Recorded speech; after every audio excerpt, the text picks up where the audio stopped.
का सारथी। गोल्डी मसाले लाए हैं फ्रेश लॉक टेक्नोलॉजी जो रखे मसालों को हर समय फ्रेश। गोल्डी मसाले। इस कार्यक्रम के प्रायोजक हैं समय बदला पर स्वाद न बदला, महक सिल्वर। महक सिल्वर मेरा दिलबर। नमस्कार, देवभूमि के दंगल में आप सभी का स्वागत है। मैं हूं आपके साथ गरिमा वाजपेयी। तो आज देवभूमि के दंगल में बात करेंगे धामी का ऐलान, बजट सत्र में भू कानून प्लान।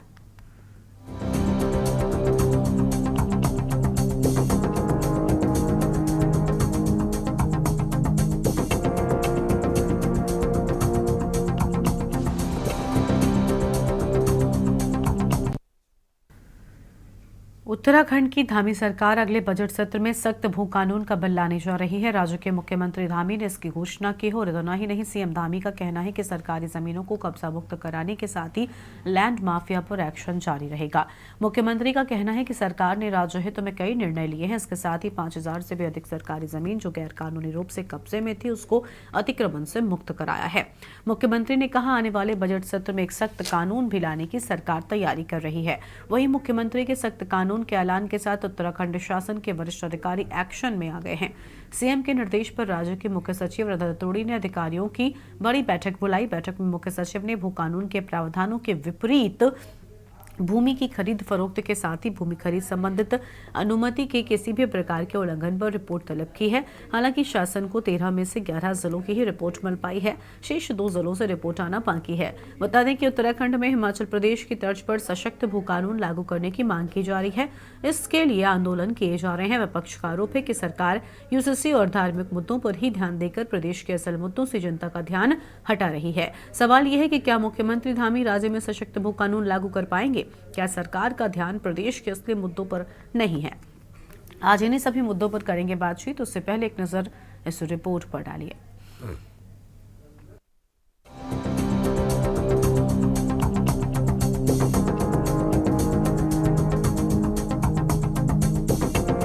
उत्तराखंड में सख्त भू कानून लागू करने की मांग के बीच मुख्यमंत्री पुष्कर सिंह धामी ने अगले बजट में सख्त भू कानून का बिल लाने का ऐलान किया है।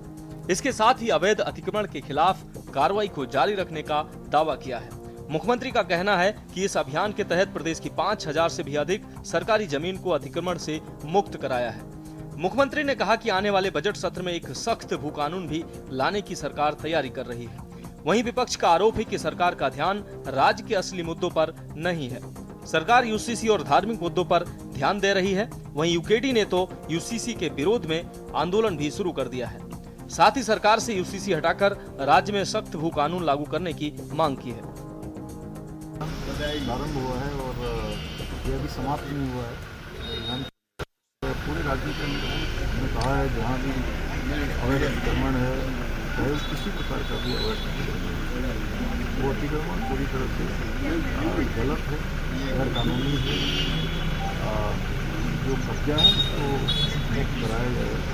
हमारा अभियान चलेगा, इस पर जरूरी कार्रवाई के लिए निर्देश दूंगा। और पूरे राज्य के अंदर आप देख रहे हैं, प्रदेश की जनता सख्त भू कानून मांग रही है, प्रदेश की जनता रोजगार मांग रही है, प्रदेश की जनता पीने का पानी मांग रही है, प्रदेश की जनता मरते हुए लोग जो एक्सीडेंट में हैं वो एक्सीडेंट में लोग न मरें, यातायात की व्यवस्था अच्छी हो, लोगों को बसें मिलें, सड़कों की हालत दुरुस्त हो, वो मांग रही है। सरकार यूसीसी का राग अलाप रही है। सरकार को कुछ नज़र ही नहीं आता। सरकार को मतलब ही नहीं है अच्छी सड़क से, अच्छी परिवहन व्यवस्था से। सरकार को मतलब ही नहीं है लोग जाए भाड़ में, लोग मरते रहें। सरकार को कोई मतलब नहीं है। सरकार को हिंदू मुसलमान करना है, यूसीसी करना है, सरकार को मंदिर मस्जिद करना है, लव जिहाद करना है, लैंड जिहाद करना है, थूक जिहाद करना है। देखिए, आज का जो हमारा कार्यक्रम है उत्तराखंड क्रांति दल का, ये यूसीसी को सरकार लागू कर रही है और इसके पीछे सरकार की मंशा ये जो मूल निवास और भू कानून का जो आंदोलन चल रहा है पूरे उत्तराखंड के अंदर, पूरी उत्तराखंड की जनता उसको दिलों में जगह ले चुकी है। उसको घबरा करके मुख्यमंत्री जी उस आंदोलन को ख़त्म करने की कोशिश कर रहे हैं, मूल निवास को समाप्त करने की कोशिश कर रहे हैं, भू कानून को समाप्त करने की कोशिश कर रहे हैं कि यूसीसी लागू होगी तो जो व्यक्ति 1 साल उत्तराखंड में प्रवास करेगा वो यहाँ का मूल निवासी माना जाएगा, उसको पूरा अधिकार दिया जाएगा। आपको बता दें कि उत्तराखंड में लंबे समय से सशक्त भू कानून और मूल निवास की मांग की जा रही है। सरकार की ओर से पूर्व मुख्य सचिव सुभाष कुमार की अध्यक्षता में भू कानून के लिए एक कमेटी भी गठित की गई थी। इस गठित भू कानून समिति ने सितंबर 2022 में धामी सरकार को अपनी सिफारिशें सौंप दी थी, लेकिन शासन स्तर पर समिति की सिफारिशों पर कोई कार्रवाई नहीं हुई। वहीं उत्तराखंड में समय समय पर भू कानून को लेकर संशोधन किए गए हैं। इसके तहत तत्कालीन त्रिवेंद्र सरकार के कार्यकाल में भू कानून में संशोधन करते हुए जमीन खरीद की बाध्यता को समाप्त कर दिया जाता है, जिसको लेकर विपक्ष लगातार हमलावर है। वहीं मुख्यमंत्री की घोषणा के बाद शासन के वरिष्ठ अधिकारी एक्शन में आ गए हैं। सीएम के निर्देश पर राज्य की मुख्य सचिव राधा रतूड़ी ने अधिकारियों की बड़ी बैठक बुलाई है। बैठक में मुख्य सचिव ने भू कानून के प्रावधानों के विपरीत भूमि की खरीद फरोख्त के साथ ही भूमि खरीद संबंधित अनुमति के किसी भी प्रकार के उल्लंघन पर रिपोर्ट तलब की। मंत्री लगातार आंखों में धूल झोंक रहे हैं उत्तराखंड की। पहले केदारनाथ धाम के प्रतीकात्मक मंदिर का खुद शिलान्यास करके आते हैं और उसके बाद कैबिनेट में प्रस्ताव लाते हैं कि कोई 4 धामों को टच नहीं करेगा, कोई कहीं कोई मंदिर नहीं बनाएगा। अब जितना भी खेल खिलवाड़ हुआ है हमारी भूमि के साथ, वो आपकी सरकारों में हुआ है और अब आप ही कह रहे हैं कि आप सख्त भू कानून लाएंगे। जब 9 मन तेल होगा तब राधा नाचेगी और तब भी हम टिप्पणी करेंगे, क्योंकि अभी तो आपकी सरकार से ऐसा कुछ होता हुआ दिखाई नहीं पड़ रहा है। जितने भूमाफिया हैं वो सबसे ज्यादा सक्रिय यदि किसी मुख्यमंत्री के कार्यकाल में हुए हैं और सबसे ज्यादा बंदरबाट और कब्जा यदि किसी मुख्यमंत्री के कार्यकाल में हुआ तो वो धामी जी के कार्यकाल में हुआ। देखिए, मुझे लगता है कि यूसीसी को अभी तक विपक्ष ने ठीक प्रकार से पढ़ा नहीं और देखा नहीं, क्योंकि अभी तो उसमें काफ़ी सारे ऐसे अमेंडमेंट और करने बाकी हैं और सरकार उनको करने जा रही है और बहुत ही सशक्त ये बनने जा रहा है, जिसमें यूसीसी में तमाम हमारी चाहे महिलाएं हों, हमारे बुजुर्ग हों, हमारे युवा हों और इस प्रदेश का जो चहुमुखी विकास करने का जो कार्य यूसीसी के माध्यम से भी जो सरकार करने जा रही है, मुझे लगता है बहुत ही ऐतिहासिक निर्णय पुष्कर सिंह धामी जी ने लिया। क्योंकि वो तो पहले से ही संकल्पित थे इस बात के लिए। जब उन्होंने चुनाव लड़ा तो उन्होंने पहले ही कहा था कि हम यूसीसी लागू करेंगे और प्रत्येक नागरिक को एक समान अधिकार देने का काम करेंगे। तो विपक्ष को शायद ये बातें हजम नहीं हो पा रही हैं और उन्होंने अभी तक इसका पूरा ड्राफ्ट देखा भी नहीं है, पढ़ा भी नहीं है और पहले से पहले ये ऐसे एक निर्णय लेकर के विपक्ष लेकर के चल रहा है। कुल मिलाकर राज्य में एक बार फिर सशक्त भू कानून और मूल निवास के मुद्दे पर सियासत गर्मा गई है। एक तरफ जहां भाजपा यूसीसी समेत अन्य सख्त कानून बनाने को सीएम धामी का मास्टर स्ट्रोक बता रही है, तो वहीं दूसरी ओर विपक्षी दल सरकार पर प्रदेश के असल मुद्दों से ध्यान भटकाने का आरोप भी लगा रहे हैं। ऐसे में सवाल ये है कि क्या धामी सरकार राज्य में सशक्त भू कानून और मूल निवास 1950 लागू करने के लिए गंभीर है? क्या सरकार प्रदेश के असल मुद्दों से जनता का ध्यान भटकाने की कोशिश कर रही है? देखना होगा मुख्यमंत्री की घोषणा धरातल पर कब उतरती है। Uttarakhand desk report.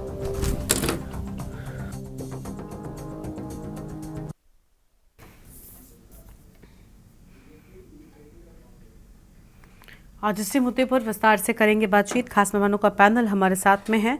बीजेपी से नवीन प्रशाली साहब हमारे साथ में हैं और यूकेडी से दीपक रावत जी हमारे साथ में हैं और इसी के साथ में हमारे साथ गिरिराज किशोर हिंदवान जी हैं, प्रदेश प्रवक्ता हैं कांग्रेस पार्टी की ओर से। बहुत स्वागत सर आपका। आगे चर्चा में और मेहमान भी हमारे साथ में जुड़ेंगे। सबसे पहले नवीन जी के साथ में हम शुरुआत करेंगे। बजट सत्र में भू कानून लाने की तैयारी है, विपक्ष सवाल लगातार उठा रहा है। एक तरफ अभी यूसीसी को लेकर ही चर्चा चल रही है और अब आप एक नई, जैसे ही वहां पर मामला पहुंचा है, एक और नई बात भू कानून को लेकर आपकी ओर से कह दी गई। कहीं असली मुद्दों से ध्यान भटकाने के लिए तो नहीं कर रही बीजेपी? देखिए, इस प्रदेश के मुख्य मुद्दे जिसके लिए जनता कहती है वो भू कानून है और मुख्यमंत्री जी अगर ये कहते हैं कि अगर अगले बजट सत्र में इसको पेश किया जाएगा तो उसमें क्या मतलब इनको विपक्ष को राजनीति लग रही है या विपक्ष को घोषणा लग रही है? आप ये देखिए, जो मूल मुद्दे यही तो मुद्दे हैं। भू कानून हो गया, मूल निवास है, तो बहुत सारी चीजें हैं जिसको प्रदेश की विजनरी सरकार इस प्रदेश के हित में ला रही है और विपक्ष उस पर राजनीति कर रही है। तो विपक्ष का केवल राजनीति का हक है विपक्ष होने के नाते, लेकिन जहां तक सरकार की बात है तो सरकार सीधे तौर पर उत्तराखंड प्रदेश की जो आवश्यकता है, जिस अवधारणा के साथ उत्तराखंड राज्य बना था, उन अवधारणाओं को साकार करते हुए प्रदेश हित में, प्रदेश के विकास के लिए, प्रदेश के संरक्षण के लिए कानून ला रही है और मुझे लग रहा है कि सबको स्वागत करना चाहिए। अगर मुख्यमंत्री जी कहते हैं कि सशक्त भू कानून आएगा और उस पर बहस की जाएगी, उसको आगे इंप्लीमेंट किया जाएगा तो स्वागत योग्य है। जी गरिमा जी। बिल्कुल, लेकिन बड़ी बात यह है ना कि इसके पहले भी और कई सारे मुद्दे हैं जिन पर बात करनी चाहिए थी। गिरिराज जी के पास में चलेंगे, लेकिन एक और मेहमान जुड़ चुके हैं, उनका भी परिचय करा देते हैं। प्रांजल नौडियाल साहब हमारे साथ में है, सचिव भू कानून मूल निवास संघर्ष समिति की ओर से। स्वागत सर आपका भी। आपके पास में आएंगे, उससे पहले गिरिराज जी को सुन लेते हैं। गिरिराज जी, उत्तराखंड में बहुत सारे मुद्दे हैं जिनका पहले समाधान होना चाहिए, जिनके चलते ही उत्तराखंड का गठन हुआ था एक नए राज्य के तौर पर, लेकिन उन सब चीजों पर ध्यान नहीं है। हालांकि भू कानून उनमें से एक है, लेकिन क्या असल में इनके लिए जरूरी इन्हें लग रहा है, या सिर्फ और सिर्फ यूसीसी के बाद एक और नया शगुफा? गरिमा जी, भू कानून का अगर विकृत स्वरूप अगर आपको कहीं नजर आ रहा है उत्तराखंड में, तो इस विकृत स्वरूप के मूल में भाजपा है। गरिमा जी, 2002 और 2007 के बीच में पंडित नारायण दत्त तिवारी मुखिया बनते हैं प्रदेश के। बहुत बड़े विजनरी नेता थे, और निश्चित रूप से जो इंफ्रा दिया गया, अगर इन 24 वर्षों में अगर मैं रीड उस कार्यकाल को, उस काल को मानता हूं 2002 और 2007 के बीच में पंडित नारायण दत्त तिवारी ने निश्चित रूप से इंफ्रा दिया है, उस बीच में सिडकुल दिया है। जितनी भी इंडस्ट्रियल ग्रोथ हुई निश्चित रूप से, चाहे सितारगंज की हो, रुद्रपुर की हो, हरिद्वार की हो, सिडकुल की हो, सैलक हुई, एक इंडस्ट्रियल ग्रोथ हुई। उसके साथ साथ एक सख्त भू कानून पंडित नारायण दत्त तिवारी के काल में, गरिमा जी, 500 स्क्वायर मीटर आवासीय भूमि जो बाहरी, जो अन्य प्रदेशों से आए हुए व्यक्ति को अगर कोई जमीन लेनी है उत्तराखंड में, तो 500 स्क्वायर मीटर उसके लिए मानक थे। आवासीय भूमि अगर उसको लेनी है, पूरे परिवार में 1 यूनिट वो ले सकता था। लेकिन सबसे बड़ा जो एक निर्णय था पंडित नारायण दत्त तिवारी जी के काल में, कि 12.5 एकड़ जमीन जिसकी एक लिमिटेशंस रखी गई थी, उसमें अगर कोई अन्य प्रदेशों से आए हुए व्यक्ति वो इंडस्ट्रियल कोई अपना प्रयोजन कोई बताता है, कोई हर्बल कोई इंडस्ट्री, कोई हर्ब से रिलेटेड कोई इंडस्ट्री लगाना चाह रहा है, या किसी भी ऐसे फील्ड को चुन रहा है जिससे कि लाभान्वित होने वाला है जनमानस उत्तराखंड का, तो निश्चित रूप से उसके लिए खुली एक सामने एक बात रखी गई थी कि 12.5 एकड़ जमीन आप खरीद सकते हैं। प्रयोजन आपको मेंशन करना पड़ेगा कि आपको किस चीज के लिए, किस बाबत वो जमीन चाहिए। इसके बाद जो है निश्चित रूप से खंडूड़ी जी का कार्यकाल आता है, वो 250 स्क्वायर मीटर कर देते हैं उसको, जो नीचे वाली जो अपनी जो सीमा थी आवासीय भूमि की। उसके बाद जो है ऊपर जो है 12.5 एकड़ जो बना हुआ था, वो 12.5 एकड़ वो बनी हुई थी। वो सारी स्थितियां त्रिवेंद्र सरकार जैसे ही शासित होती है 2017 में, ये लोग जो है, जो लिमिटेशन 12.5 एकड़ थी, जिसमें प्रयोजन में बार बार कह रहा हूं, जिसमें मेंशन करना होता था व्यक्ति को, लेने वाले पक्ष को, वो अनलिमिटेड कर दिया गया। गरिमा जी, ये वास्तविकता है। हम पहाड़ में वास करते हैं, हमारा घर भी है वहां पे, हम लोग जाते हैं हर हफ्ते अपने गांव। आज स्थितियां ये बन चुकी है कि आज प्लेन्स का व्यक्ति, अगर आप खतौनी खोल के देखते हैं तो उसमें बाहर के लोग उसमें दिखते हैं। सारे पहाड़ त्रिवेंद्र सरकार ने निश्चित रूप से बिकवा दिए हैं। आज अगर ये भू कानून की, सख्त भू कानून की सरकार धामी जी के नेतृत्व में बात कर रही है भाजपा, तो आप स्वयं सोचिए कि कहां ये कोशिश, ये जो कानून कह रहे हैं सख्त कानून, अभी आप देखिएगा जब ये इंप्लीमेंटेशन की तरफ जाएगा, या पटल पे पहले ये ड्राफ्ट तैयार करेंगे, निश्चित रूप से उस सख्त कानून में भी कुछ व्यवस्थाएं ऐसी बनाएंगे, क्योंकि इस समय भ्रष्टतम सरकार शासित है। गरिमा जी, सारी सरकार भ्रष्टाचार में लिप्त है।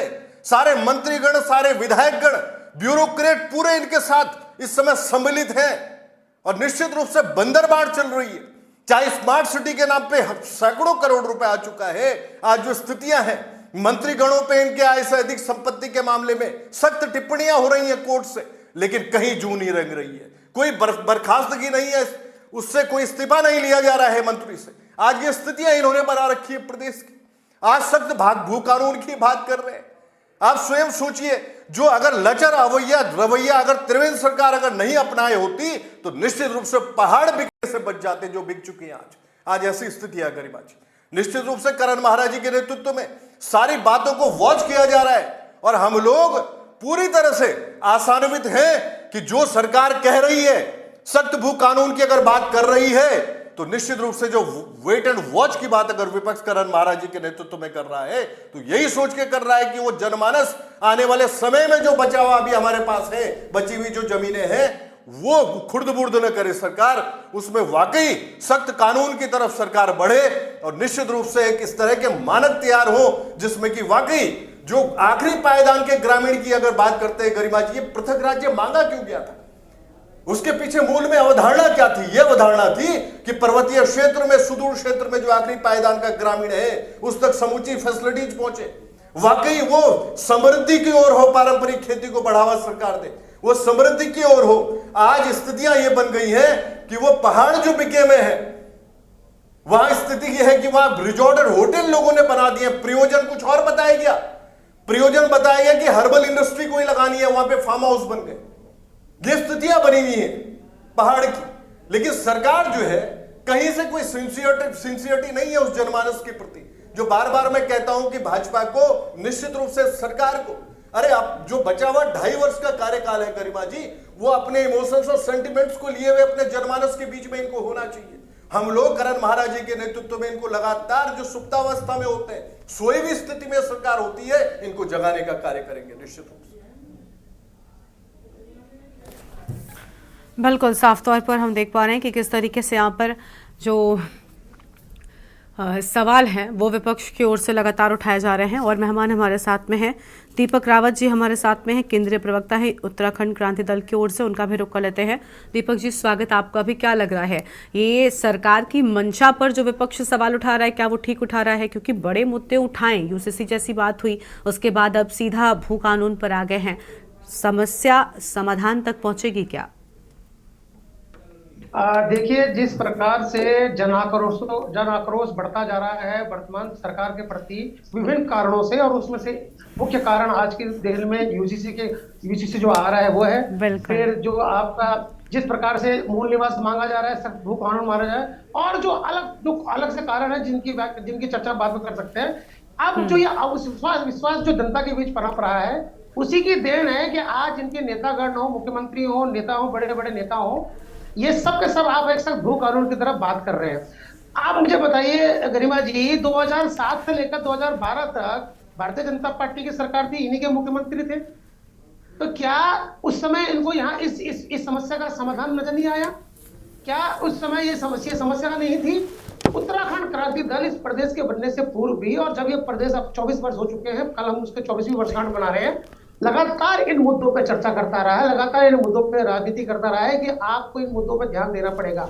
दुर्भाग्यवश ये रहा कि जो दो राष्ट्रीय पार्टी रही है, 2 बार कांग्रेस रही है, 2 बार भारतीय जनता पार्टी रही है, इन मुद्दों को नजरअंदाज किया गया।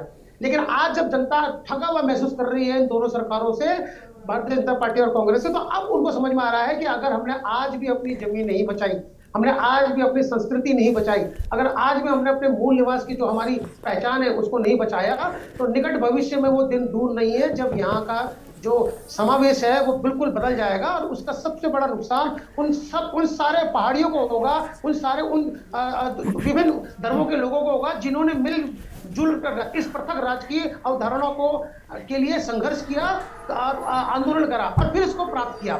तो अब जाके भारतीय जनता पार्टी अगर ये कह रही है, तो इनकी बातों में ही नजर आता है कि आप यूसीसी के लिए कोई आंदोलन नहीं हुआ। गरिमा जी, मैं आपके चैनल में बार बार बोल चुका हूं, एक बार और याद दिला देता हूं। 1 जनवरी 2024 इसी वर्ष, जब ये पहला साल लग रहा था, उत्तराखंड क्रांति दल ने दीनदयाल उपाध्याय पार्क में मूल निवास और सख्त भू कानून को लेकर एक दिवसीय धरना दिया था। और इत्तेफाक देखिए मैं कि आज भी हम 2 दिन के उपवास में हैं उसी दीनदयाल उपाध्याय पार्क में। आप देख लीजिए, आज हम नवंबर में आ गए, नवंबर के मंथ में है, 9 महीने से हम बैठे हुए हैं और 11 महीने में, और उसी मुद्दे को लेकर हम आज फिर सड़कों पे हैं, रोड पे हैं, धरना 2 दिन का उपवास कर रहे हैं। अगर अभी भी हमारा स्पष्ट कहना है कि सरकार सिर्फ टाल मटोल कर रही है, जिस प्रकार से ये जो कहते हैं, इनकी कथनी करनी में बहुत फर्क है। ये जो आंदोलन करने वाले हैं, आपको ज्यादा जानकारी है कि उनको कुचलने का जो दुस्साहस कभी अंग्रेजी सरकार करती थी आंदोलन के लिए, अब इन्होंने वही रुख अपना रखा है इस प्रदेश में कि कोई भी अगर इनके खिलाफ कुछ भी करे उनको उसके खिलाफ केस कर दो, उसको झूठे मुकदमे में फंसा दो, इस तरह की हरकतें कर रहे हैं। और दूसरी तरफ ये जनता को बरगलाने के लिए सख्त भू कानून जैसा एक जुमला छेड़ देते हैं, क्योंकि जुमला की पार्टी है, जुमला छेड़ेगी, लेकिन वास्तविकता में ये नहीं लाते हैं। अब मैं यूसीसी में नहीं आना चाह रहा हूं, लेकिन गरिमा जी यूसीसी के बारे में हम जो विरोध कर रहे हैं उसमें स्पष्ट है। अब ये बताइए, ये कहते हैं, इनके मुख्यमंत्री मंचों से कहते हैं कि हम बाहरी लोगों को रोकना चाहेंगे। दीपक रावत जी, आप जो आंदोलन करना चाह रहे हैं वो केवल अपनी कर रहे हैं। यूकेडी केवल राजनीति को चमकाने, अपनी राजनीति चमकाने की कोशिश आपके द्वारा हो रही है और कुछ नहीं हो रहा है। ठीक है नवीन जी प्लीज, नवीन जी ठीक है, अभी और मेहमान हैं, उनको भी जोड़ना है। प्लीज नवीन जी शांत हो जाइए प्लीज। उसको कब्जाने की कवायद जो है वो उत्तराखंड क्रांति दल। चलिए ठीक है आपके पास में लौटेंगे। नवीन जी जब आपकी बारी आती है प्लीज आप तब बोला करिए प्लीज। मैं बहुत समझा हुआ हूँ रावत जी, मैं बहुत समझा हूँ। हाँ तो फिर अपनी बारी आने पर ही बोलिए प्लीज, कृपया करके शांत हो जाइए प्लीज। और मेहमान है उनको जोड़ लेते हैं। चलिए ठीक है, दीपक जी आपके पास में भी लौटेंगे कुछ। नवीन जी आपको समझ में नहीं आता है क्या? नवीन जी जब मैं आपके पास में आती हूँ, आप जब भी डिबेट में बैठते हैं आप यही करते हैं। आपको अपने वक्त में ज्यादा कुछ नहीं बोलना होता है, जब आप कुछ शब्द बोलकर शांत हो जाते हैं। उसके बाद में जब दूसरों से मैं सवाल करती हूँ तब हर बार आपको टिप्पणी करना जरूरी हो जाता है। ये गलत बात है। अब दीपक जी आप भी शांत हो जाइए और नवीन जी आप भी शांत हो जाइए। चलिए और मेहमान है उनको भी जोड़ लेते हैं। प्रांजल नौडियाल साहब हमारे साथ में है, सचिव भू कानून मूल निवास संघर्ष समिति की ओर से। स्वागत सर आपका भी। प्रांजल जी, भू कानून से देवभूमि का विकास होगा क्या? और भू कानून का जो मुद्दा उठाया जा रहा है कहीं असल मुद्दों से, बाकी के मुद्दों से ध्यान भटकाने के लिए तो नहीं है, या वाकई में इस समस्या का समाधान ढूंढने की ओर सरकार जो है वो कदम बढ़ा रही है? देखिए गरिमा जी, एक तो बहुत बहुत धन्यवाद, आपने मुझे इस पैनल में इंक्लूड किया। आप देखिए पिछले 24 सालों में, और इससे पहले कि ये फिर से भाजपा में और कांग्रेस में और यूकेडी में हो जाए माहौल, तो उससे पहले मैं बात खत्म करूंगा। हम तो संघर्ष कर रहे हैं, आज भी हम हरिद्वार में महारैली कल, उसकी तैयारियों में हम यहाँ पर व्यस्त हैं। पिछले 24 सालों में पहले मुख्यमंत्री बने, भाजपा के बने, हरियाणा कैडर से बने, मूल निवास के साथ साथ स्थायी निवास की व्यवस्था शुरू हुई। 2012 में कांग्रेस की सरकार थी, मूल निवास की व्यवस्था पूरी तरह इस प्रदेश से खत्म हुई। 2024 में अब जो यूसीसी का कानून आ रहा है उसमें जो निवास की अवधि इस प्रदेश में रखी गई है वो अब 1 साल की रखी गई है, यानी 1 साल के अंदर अंदर आप यहाँ के स्थायी निवासी बन जाएंगे। ये स्थिति है हमारे मूल निवास की। वो कानून पे आते हैं, पहले जब गवर्नमेंट पहला जो उत्तर प्रदेश जिम्मेदारी उन्मूलन एक्ट यहाँ पर लगता था, तो उसमें जो है पहली सरकार जो इलेक्टेड गवर्नमेंट आई और नरेंद्र तिवारी जी के टाइम पर उन्होंने 500 वर्ग मीटर का एक प्रावधान उसमें किया था, लेकिन जो है निकाय के कानून एज इट इज छोड़ दिए। यानी जब भी नगर पंचायत जो है नगर पालिका में या नगर पालिका नगर निगम में जब जाएंगी तो जो है भूमि कानून अलग तरीके से उसमें लागू होंगे, और उसमें जो है जमीनों के लिए कोई सख्त भू कानून नहीं था। वो जमीनें तब भी खुली लूट के लिए छोड़ दी गई थी। उसके बाद खंडूड़ी जी आए, 250 वर्ग मीटर का प्रावधान लाए, बड़ी अच्छी बात है, लेकिन निकाय के विस्तार के लिए फिर वो कोई कानून नहीं लेके आए, यानी कि फिर जो है खुली लूट के लिए छोड़ दिया गया और बार बार नगर निगम और निकायों का विस्तार होता चला गया और ग्रामीणों और कृषि भूमि जो है बार बार नगर निगम नगर पालिका में आती गई और खुली लूट के लिए उसको भी छोड़ दिया गया। उसके बाद 2018 आता है, एक जो है कानून था 143, यानी जिसमें लैंड यूज चेंज होता है, यानी कृषि भूमि को आप गैर कृषि कामों के लिए यूज कर सकते हैं। उसमें क्या हुआ, उसमें 2 बाध्यताएं। पहले तो ये 143 में ये बाध्यता खत्म कर दी गई कि अगर आप किसी इंडस्ट्रियल यूज के लिए कोई जमीन यूज कर रहे हैं तो आप जो है आपको लैंड यूज चेंज करने की जरूरत है ही नहीं। यानी वो जो उसमें बाध्यताएं थी, बहुत सारे जो है टिपिकल उसमें नॉर्म्स थे, वो पूरी तरीके से हटा दिए गए। आप आइए, आप कोई भी इंडस्ट्री का प्रपोजल लाइए, एमओयू साइन कीजिए और आप जितनी चाहे भूमि ले लीजिए। 154 में जो सारे 12 एकड़ की बाध्यता थी इंडस्ट्री के लिए भी, वो भी जो है खत्म कर दी गई। और जून 2022 में जो 2 बाध्यताएं जो है पहले के कानून में थी, यानी कि अगर आप 2 साल तक जमीन इस्तेमाल नहीं करते हैं तो वो वापस सरकार में निहित हो जाएगी, और जिस प्रयोजन के लिए आप करते हैं वो अगर प्रयोजन सिद्ध नहीं होता है, आप उसमें वो इंडस्ट्री नहीं लगाते हैं तो वो जमीन वापस हो जाएगी। वो बाध्यताएं भी धामी गवर्नमेंट ने खत्म कर दी। आप सोच रहे हैं कि ये लोग जो है एक मजबूत भू कानून लेके आएंगे, ये सब बेमानी है साहब। जिस प्रदेश में ज्यादातर जनप्रतिनिधि या तो जो है खनन के काम में लिप्त हैं या जो है प्रॉपर्टी डीलिंग के काम में लिप्त हैं, वो जो है एक मजबूत भू कानून लेके आएंगे, ये मानना एक बेईमानी है। जैसे मूल निवास इस प्रदेश से खत्म किया गया, भू कानून इस प्रदेश से पूरी तरीके से खत्म किया गया, हमें कोई उम्मीद नहीं है। उम्मीद थी पिछले सत्र में 3 दिन के लिए गैरसैंण गए, अपने वेतन और भत्ते बढ़ाए और वापस आ गए। जनता के मुंह पर तमाचा, ये होता है सत्रों में, ये है हमारे जनप्रतिनिधियों का हाल। दोनों पार्टियों ने इस प्रदेश के इस ऐसी हालत की जिम्मेदार ये दोनों पार्टियां हैं, इस प्रदेश को खत्म करने में, इस प्रदेश के भूमि कानून और मूल निवास को खत्म करने में दोनों पार्टियों का बराबर का हाथ। मैं बार बार ये कहता हूं, यहाँ कांग्रेस के प्रवक्ता भी बैठे हैं, नैनीसार में एक जमीन जो है जिंदल स्कूल को दी जानी थी, वहां पर कितना बड़ा जो है उस पर आंदोलन हुआ, वहां कितनी हिंसा की गई लोगों के साथ, आज भी उन ग्रामीणों के ऊपर मुकदमे चल रहे हैं। तो कांग्रेस यहाँ पर मूल निवास और भू कानून की बात ना करे, मूल निवास तो उनके टाइम में पूरी तरह खत्म ही कर दिया गया। चलिए ठीक है, इस पर अभी हम कांग्रेस से भी जवाब लेंगे, क्योंकि राज्य की ओर से सरकार से तो खूब सारे सवाल पूछे गए, लेकिन उससे पहले देवभूमि के दंगल में एक छोटे से ब्रेक के लिए हम रुकते हैं, चल लौटेंगे। आप देख रहे हैं के न्यूज, खबरों का सारथी।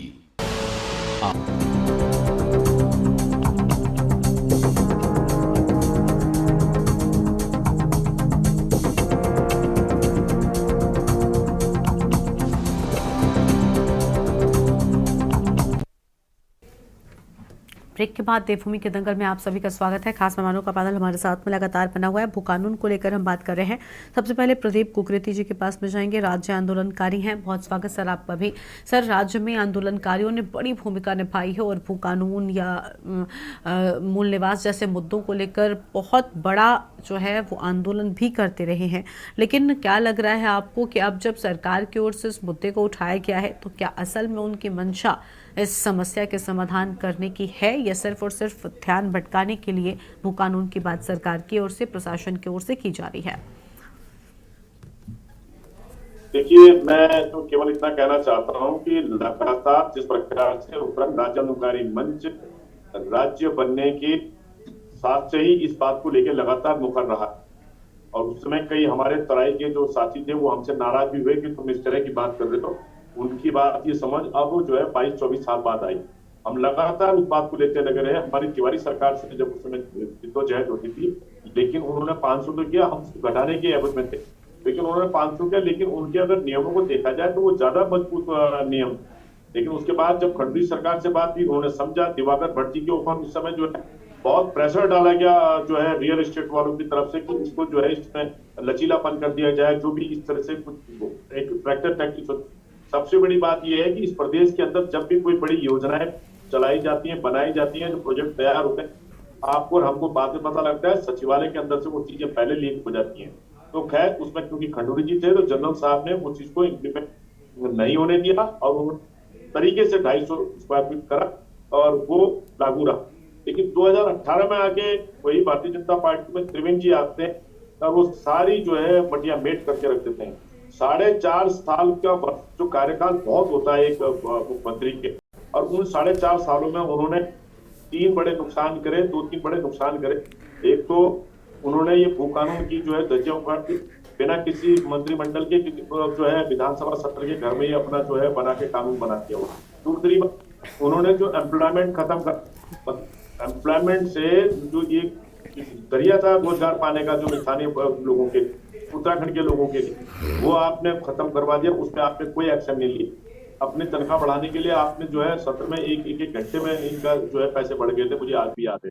तीसरा, इन्होंने जो नुकसान किया वो मतलब जो मूल निवास पे इनको जो काम करना चाहिए था उस पे इन्होंने वो काम नहीं करके दी। आपने भू कानून तो करा, आपने रोजगार तो अलग करा, राजधानी पे आपने ठीक है एक कदम किया, हमने तो तब भी स्वागत किया था कि आपने ग्रीष्मकालीन कर दिया, लेकिन जो सपनों के अनुरूप जो सोचा गया था वो नहीं हुआ। अब धामी जी ने निश्चित रूप में अगर एक चीज को पॉजिटिवली कुछ बात को कह रहे हैं, लेकिन मैं फिर वही बात कह रहा हूँ कि जनता का विश्वास धामी जी पे तब और ज्यादा बढ़ सकता है यदि वो सबसे पहले 2018 का कानून को रद्द करेंगे, तब उनका विश्वास बढ़ सकता है। सरकार में राजनीतिक बयानबाजी होती है, देने पड़ते हैं, देते रहते हैं, तो निश्चित रूप में अच्छा होगा तो स्वागत करेंगे, नहीं होगा केवल जिनका उठे ही भाई। हमने पहले भी यही कहा कि हम संघर्ष सड़कों पे चलने वाले लोग हैं, 94 में भी सड़कों में, आज सड़कों पे है। तो अच्छा काम करो, जो काम नहीं होगा उसका जो है सीधे सीधा विरोध हो। बिल्कुल, देखिए साफ तौर पर विरोध नजर आ रहा है। चलिए अब कांग्रेस पार्टी के पास में जाएंगे। कांग्रेस पार्टी से गिरिराज किशोर हिंदवान जी हैं, प्रदेश प्रवक्ता कांग्रेस पार्टी की ओर से। गिरिराज जी, अभी प्रांजल जी ने बड़ी अहम बातें कही कि देखिए कांग्रेस जो आज बहुत सारे सवाल उठा रही है, इसने अपने दौर में क्या किया था? गरिमा जी, प्रांजल जी निश्चित रूप से पहाड़ की चिंता करते हैं, बहुत अच्छे वक्ता है। लेकिन गरिमा जी, प्रांजल जी से एक प्रार्थना मेरी तरफ से है कि अगर कांग्रेस पार्टी 2002 और 2007 के बीच के जो समय जो काल था, वो अगर निश्चित रूप से पंडित नारायण दत्त तिवारी जी के कार्यकाल में इंफ्रा मिला है उत्तराखंड को, सिडकुल मिला है, इंडस्ट्रियल ग्रोथ मिली है बहुत अच्छी, अगर वाकई जो बेरोजगारी थी और एक रोजगार परक अगर इंडस्ट्रीज लगी हैं तो रोजगार मिला है, लाभ मिला है बेरोजगारों को निश्चित रूप से, और जो पढ़े लिखे जो मास होता है उत्तराखंड में उनको रोजगार मिला है। अगर साथ ही साथ नरेंद्र सिंह भंडारी शिक्षा मंत्री हुआ करते थे हमारे गरिमा जी, 32,000 लोगों की जो है नियुक्ति की गई एज ए शिक्षक, जो है वो एक ऐतिहासिक क्षण था, सुन लीजिएगा। मतलब अगर मैं रीड मानता हूं उस कार्यकाल को तो एप्रिसिएशन बनता है। मैं इस बात को इसलिए रख रहा हूं कि अगर सख्त, अभी प्रदीप जी भी बहुत बड़ी बात अभी बोल गए कि वहां सख्त भू कानून दिख रहा था, अगर 500 स्क्वायर मीटर है बाहर वाले व्यक्ति के लिए, अगर आवासीय अगर उसको प्लॉट लेना है, लेकिन उसमें जो लिमिटेशंस थी 12.5 एकड़ पे जाके वो सैचुरेशन था कि उससे ऊपर वो भी प्रयोजन मेंशन करेगा। अगर लाभ मिल रहा है यहां के जनमानस को तो आप लेके आएंगे किसी इंडस्ट्री को, प्रयोजन होने की वजह से वो सारी चीजें मेंशन होती थी, तो एक ठोस भू कानून दिया गया था निश्चित रूप से, तो एप्रिसिएशन बनता है। प्रांजल जी को एक मैं ये बात रखना चाहूंगा कि निश्चित रूप से अगर कहीं पे किसी सरकार ने कोई अच्छा काम किया तो उसको एप्रिशिएट करना सीखिए सर, सारी चीजें जो है। और आज एक चीज मैं रखना चाहूंगा गरिमा जी, सरकार जो सख्त भू कानून की बात कर रही है, अभी जितनी बातें हो रही हैं गोलमोल, जब ये धरातल पे पटल पे आएंगे, निश्चित रूप से ड्राफ्ट तैयार होगा, तो मुझे जो संदेह है गरिमा जी कि इसमें कहीं ऐसी व्यवस्था ना हो, कोई लचर जो है, कोई ऐसा रास्ता ना हो, क्योंकि आज भाजपा निश्चित रूप से जो 7 वर्ष का एक कार्यकाल है, भ्रष्टाचार में लिप्त ये सरकार है, संपूर्ण इनको जन सरोकारों से जनमानस जो उत्तराखंड में वास कर रहा है, पर्वतीय क्षेत्र विकास शून्य की स्थिति में, महिला अपराध के क्षेत्र में अगर एनसीआरबी की रिपोर्ट बोलती है कि 9 पर्वतीय राज्यों में पहले पायदान पे इसको भाजपा लेके आ गई है प्रदेश को। देवालयों का वास, आप स्वयं सोचिए, इस प्रदेश में देवता वास करते हैं, यहां जो जनमानस वास कर रहा है वो भी देवतुल्य है, बड़ा सरल है, लेकिन जो आज स्थितियां हैं इतनी विस्फोटक है प्रदेश में, लॉ एंड ऑर्डर ध्वस्त, डकैतियां चोरियां हो रही है, चोरों का कोई अता पता नहीं है। आप स्वयं सोचिए कैसे भरोसा किया जा सकता है इस सरकार पे, क्योंकि ये रास्ता बनाने की सख्त भू कानून की बात तो कर रही है सरकार, लेकिन कोई ना कोई रास्ता ऐसा खोजेगी, इसमें ढूंढेगी कि जिससे वो बंदरबांट जो होती है वो बरकरार रहे। तो निश्चित रूप से वेट एंड वॉच की बात जो कि करण महाराज जी के नेतृत्व में कांग्रेस पार्टी, जो हमारे यशस्वी प्रेसिडेंट है, हम लोग वॉच कर रहे हैं, इसको देख रहे हैं सारी चीजों को, और निश्चित रूप से जो जनमानस के हक में जो बात होगी, जिससे लाभ निश्चित रूप से आखिरी पायदान के जो ग्रामीण की मैं बात करता हूं कि उसको अच्छी फैसिलिटीज मिले, उसको वाकई वो आज जो पहाड़ बिक रहे हैं वो अगर चिंतित है, परेशानी की मुद्रा में आखिरी पायदान का ग्रामीण है, तो निश्चित रूप से उस चिंता को लिए हुए अगर वो जी रहा है, तो हम पॉलिटिकल पार्टीज जो है निश्चित रूप से इसमें कटघरे में अगर खड़ी पार्टियां हो रही है तो उसके पीछे वही रीजन है गरिमा जी।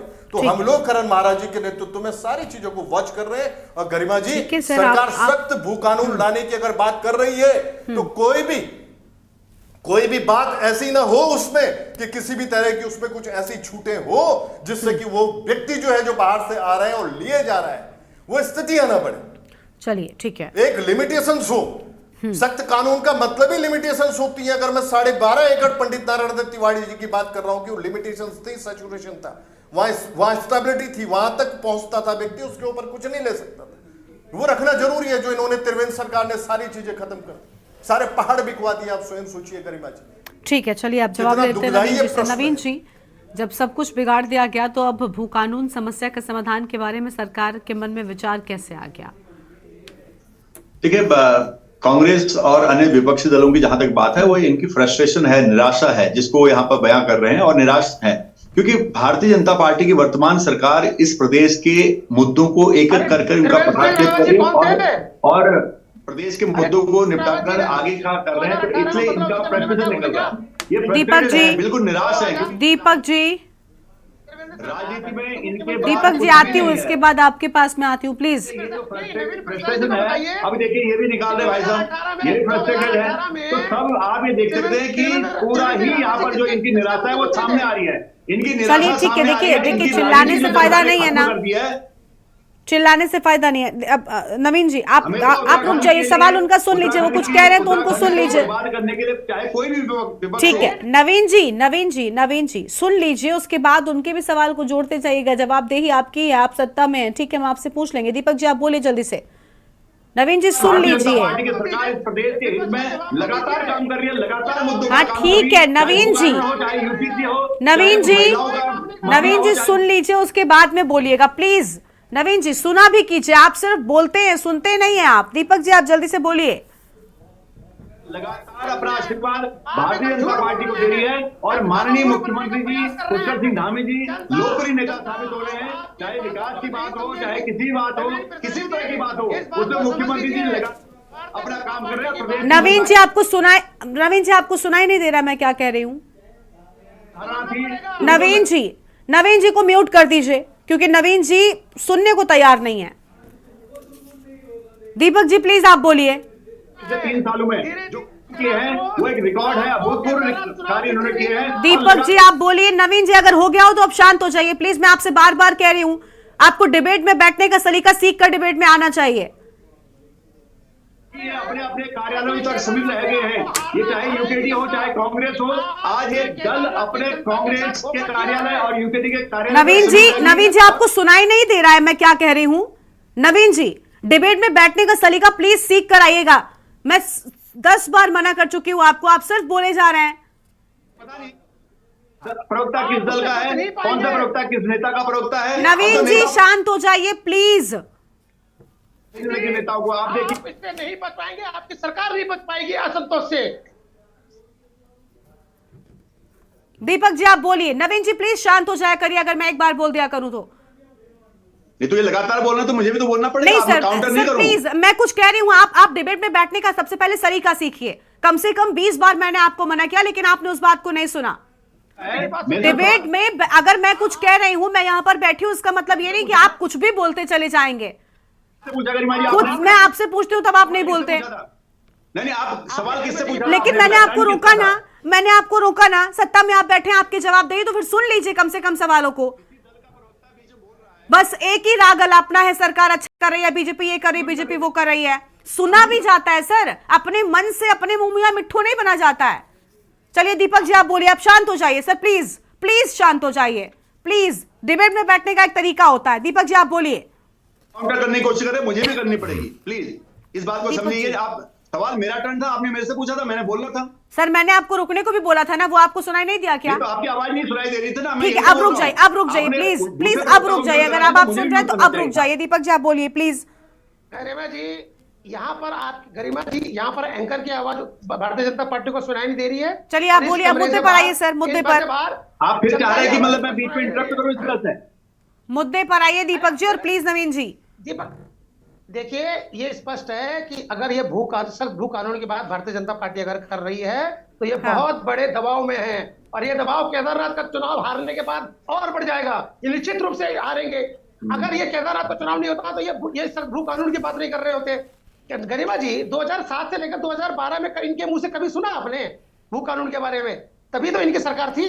आपने कभी 2018 से लेकर 2024 में अभी सिर्फ चंद महीनों पहले ही ये बात कर रहे हैं कि सख्त भू कानून लाया जाएगा। तो हम ये कह रहे हैं क्योंकि ये जनता का दबाव है, जन आक्रोश है, और जन आक्रोश की बात अगर सुनी जा रही है तो निश्चित रूप से ये बात भारतीय जनता पार्टी को करनी चाहिए कि एक सख्त भू कानून, और सख्त भू कानून से ज्यादा मूल निवास, ये मूल निवास की बात ही नहीं कर रहे हैं।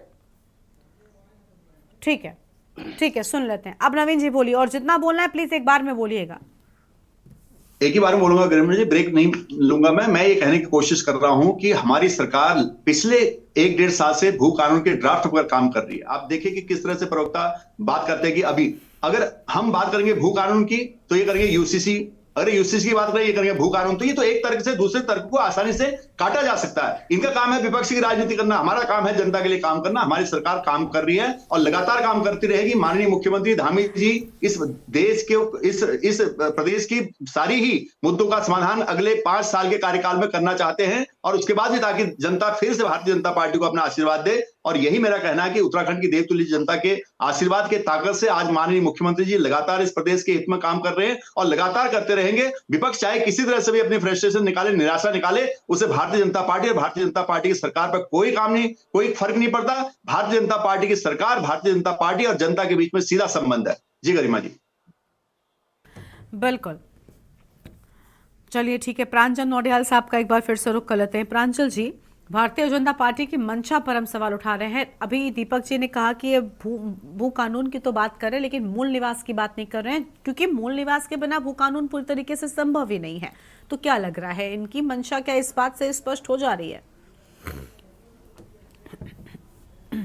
प्रवक्ता बीजेपी, कांग्रेस और यूकेडी के भी जिस प्रकार से आपस में इस मुद्दे को लेकर आपस में बहस कर रहे थे, इतने हल्के में जनता को लेते हैं, इतने हल्के में इन मुद्दों को लेते हैं। दोनों पार्टियों ने, एक ने मूल निवास इस प्रदेश से पूरी तरह खत्म किया, एक ने भू कानून इस प्रदेश में पूरी तरह से लचर किया, और उसके बाद भी आज देखिए कि इतने गंभीर मुद्दे पे भी कोई ड्राफ्ट की बात नहीं हो रही है, कोई ये बात नहीं हो रही है किस प्रकार से ये ड्राफ्ट लाया जाएगा, क्या क्या डिमांड है। देखिए, इससे पहले फिर हम उलझ जाएं बीजेपी, कांग्रेस और यूकेडी के इन प्रवक्ताओं के इस जाल में, मैं आपको सीधे सीधे बताना चाहता हूं, भू कानून मूल निवास समन्वय संघर्ष समिति जो भाई भोई डिमरी जी के नेतृत्व में ये आंदोलन कर रही है,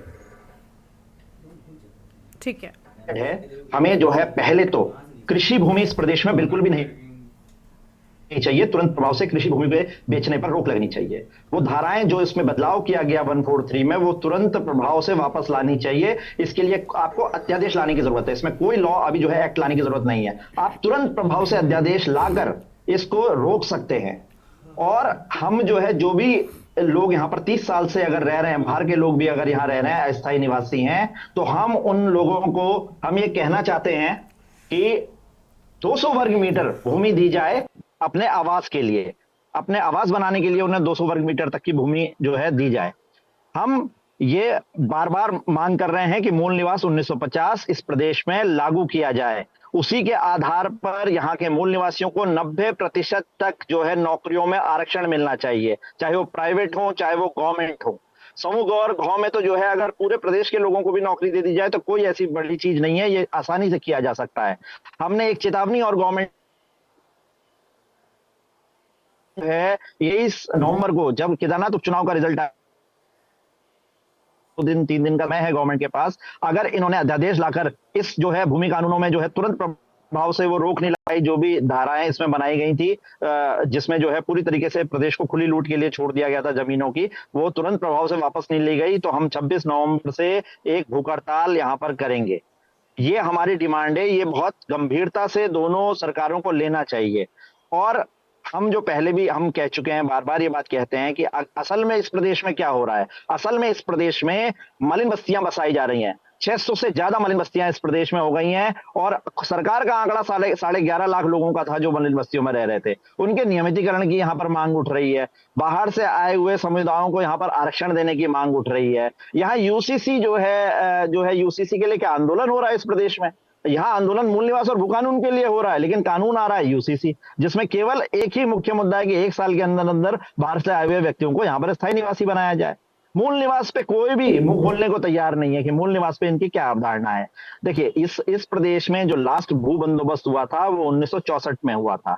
उस भू बंदोबस्त के आधार ही मूल निवास 1950 था। उसी आधार पे जो है वो भू बंदोबस्त हुआ था। 40 सालाना बंदोबस्त था। 2000-2004 के बीच में वो भू बंदोबस्त यहाँ पर हो जाना चाहिए था। कितनी जमीन वन के पास है, कितनी जमीन जो है कृषि है, कितनी जमीन कमर्शियल है, कितनी जो है जमीन जो है बाकी प्रयोजनों के लिए इस्तेमाल होती है, उसका कोई आंकड़ा सरकार के पास नहीं है। और क्यों नहीं करवाया गया अभी तक भू बंदोबस्त? क्योंकि जमीनों में जो गोरख धंधा चलता है, जिस प्रकार से जमीनों को बेचकर भू माफियाओं को यहाँ पर पनपाया जाता है, प्रॉपर्टी डीलर्स को यहाँ पर पनपाया जाता है, यहाँ का पैसा दोनों सरकार जो है किसी भी नेक्सस के थ्रू कुछ दिल्ली रखे, कुछ हम रखें, इस नीति पर ये जो है प्रदेश की सरकारें यहाँ पर चलती हैं। और यूकेडी भी सरकार का पार्ट रही है। इतने साल से ये भी सो रहे थे, पहले सरकार का पार्ट थे, तो उसमें क्या किया? क्यों नहीं जो है सरकार से तुरंत अलग हो गए? 5 विधायक मिले थे, 5 के 50 विधायक हो जाते आज और सरकार बनाने की हैसियत होती है। लेकिन क्यों जो है संघर्ष छोड़ दिया? क्यों जो है इन्हीं चीजों में लग गए? क्यों जो है सेंट्रल गवर्नमेंट राष्ट्रीय पार्टियों की सरकारों में जो है प्रांजल जी वो भी आप ही की तरह निकले, यूकेडी में रहे चले गए।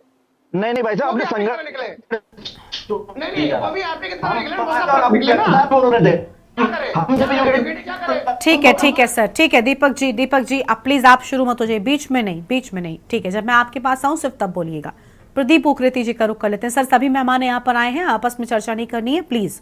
दीपक जी प्लीज शांत हो जाइए। बताया कि किस प्रकार से कार्यक्रम होने चाहिए। हाँ ठीक है, चलिए आपके पास में लौटेंगे। प्रदीप जी अभी यहाँ पर देखिए प्रांजल जी ने बड़ी अहम बातें कही हैं कि सभी यहाँ पर अपनी बातें कर रहे हैं, लेकिन जिन चीजों के लिए आंदोलन हो रहा है उन पर भी काम नहीं हो रहा है। यूसीसी की बात हो रही थी, लेकिन क्या वाहवाही लूटने के लिए यूसीसी सरकार ने पहले किया और अब उसके बाद भू कानून पर आ रहे हैं, या भू कानून की भी बात कर रहे हैं तो मूल निवास की बात नहीं कर रहे हैं, तो इससे इनकी मंशा पर ही सवाल उठ रहा है। असल में चाहते क्या है? क्या सिर्फ और सिर्फ एक कर मुद्दे उठा रहे हैं? दीपक जी हो गया प्लीज। प्रदीप जी आप बोलिए। देखिए, सबसे बड़ी बात यह है कि राज्य जिन सपनों को लेकर इस राज्य की परिकल्पना हुई, वहीं हम अभी रजत जी मनाने की तैयारी में लगे हुए हैं, बड़ी खुशियों में लगे हुए हैं। और लेकिन जो काम पहले 2-3 सालों के अंदर इस राज्य के अंदर हो जाने चाहिए थे, चाहे वो सशक्त भू कानून 371 की पैटर्न पर काम करने की आवश्यकता, हिमालयी राज्यों पर काम करने की आवश्यकता थी, स्थायी राजधानी तय करने की आवश्यकता थी, लोकायुक्त को तय करने की आवश्यकता थी, और तमाम रोजगार की जो नीतियां बनानी चाहिए थी। सबसे बड़ी बात मैं आपको बताऊं कि पलायन पे हर बात होती थी। ये भू कानून और ये सब चीजों की दिक्कतें आराम से सॉल्व होती। इन चीजों को हम लगातार अपने ज्ञापनों के माध्यम से जो हम एक पैरेलल हम लोग आंदोलनकारी मंच चीज को लेकर लगातार सड़कों पर उठाता रहा है। मतलब राज्य बनने के बाद अगर हम 94 में सड़कों पर थे तो आगे में सड़क तो होना चाहिए था। हमें आज कहीं अपना काम धंधा ही करना चाहिए था। हम यहाँ बराबर कोई आंदोलन की हमने कोई वो नहीं था कि हम बराबर मूवमेंट करते रहेंगे। लेकिन दुर्भाग्य इस प्रदेश का ये रहा कि 2016 तक जो हमने देखा कि कोई विधानसभा में पिछले दरवाजे से लग रहा है, कोई सचिवालय से पिछले दरवाजे में लग रहा है, कोई दफ्तरों में पिछले दरवाजे से लग रहा है, तो हमें आंदोलनकारी मंच का गठन करना पड़ा। और मैं फिर कह रहा हूँ कि अगर आप पुराने सब उठाएं, पूरे भू कानून से लेके राजधानी से लेके कर्मचारियों के ढांचे को लेके जो लोक सेवा आयोग से लेके अधिनियम चयन आयोग आज ये गठन हुआ है, तो मुझे फक्र है कि हमने वो समूह के पद को बचाने के लिए अधिनियम चयन आयोग का गठन हुआ। लेकिन उसका फायदा क्या हुआ? या आगम सिंह जैसे फायदा हो जाता।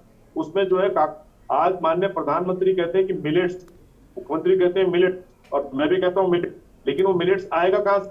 भाई जब गांव जहां से आना है वो 9 जिले तो खाली हो रहे हैं, उन 9 जिलों पे क्या कार्य योजना?